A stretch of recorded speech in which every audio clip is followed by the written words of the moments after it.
नमस्कार। आज हम बात करेंगे दुनिया के सबसे अमीर इंसानों में से एक ऑयल किंग कहे जाने वाले जॉन डी रॉकफेलर की कहानी। एक गरीब परिवार में जन्म लेकर उन्होंने ऐसा तेल का साम्राज्य खड़ा किया जिसने पूरी दुनिया की अर्थव्यवस्था को बदल दिया।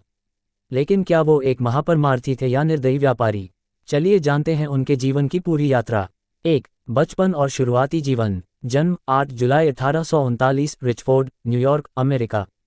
पिता विलियम रॉकफेलर एक घूम घूमकर सामान बेचने वाले सेल्समैन, जिन्हें कॉन आर्टिस्ट भी कहा जाता था। माँ अलाइजा बेहद धार्मिक और सख्त अनुशासन वाली महिला। बचपन गरीबी में बीता, लेकिन माँ ने बचत और मेहनत का मूल्य सिखाया। जॉन शुरू से ही गणित और हिसाब किताब में तेज थे। 2. करियर की शुरुआत। Career start. 16 साल की उम्र में पहली नौकरी बुककीपर यानी अकाउंटेंट की।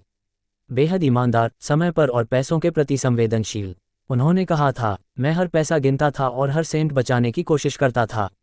जल्द ही उन्होंने सोचा कि नौकरी से अमीरी नहीं आएगी, बिजनेस ही करना होगा।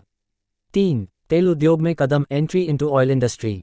1859 में अमेरिका में तेल क्रांति, ऑयल बूम शुरू हुई। रॉकफेलर ने पार्टनर मॉरिस क्लार्क के साथ क्लार्क और रॉकफेलर नाम से बिजनेस शुरू किया। उन्होंने खुद तेल निकालने की बजाय तेल को रिफाइन करने पर ध्यान दिया। 1863 में पहला ऑयल रिफाइनरी खोला। उनका ध्यान वेस्ट कम करने, कॉस्ट घटाने और एफिशिएंसी बढ़ाने पर था। 4. Standard oil company. 1870 में स्टैंडर्ड ऑयल कंपनी बनाए।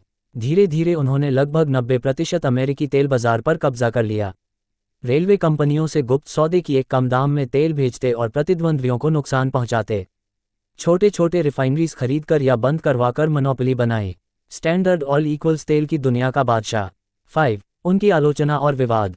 लोग उन्हें रॉब बैरन यानी लुटेरा उद्योगपति कहने लगे। उन पर आरोप लगे कि उन्होंने प्रतियोगियों को खत्म करने के लिए गलत तरीके अपनाए। 1911 में अमेरिका की सुप्रीम कोर्ट ने स्टैंडर्ड ऑयल को 34 छोटी कंपनियों में बांटने का आदेश दिया। लेकिन मज़ेदार बात यह रही कि इन कंपनियों के शेयर फिर भी रॉकफेलर के पास थे और उनकी संपत्ति और बढ़ गई। 6. उनकी संपत्ति और अमीरी। अपने समय के सबसे अमीर इंसान। आज की वैल्यू में उनकी संपत्ति करीब 400 अरब डॉलर, 30 लाख करोड़ रुपये से भी ज़्यादा। उन्हें इतिहास का सबसे अमीर आदमी माना जाता है। फोर्ड, बेजोस, मस्क सब उनसे पीछे।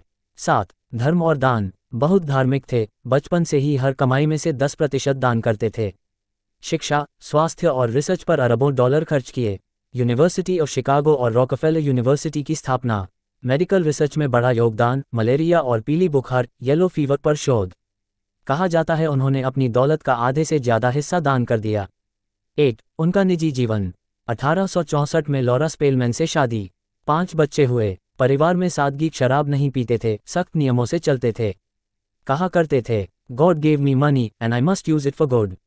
9. बुढ़ापा और मृत्यु। सेहत का खास ध्यान रखते थे, 97 साल तक जिए। 23 मई 1937 को फ्लोरिडा में उनकी मृत्यु हुई।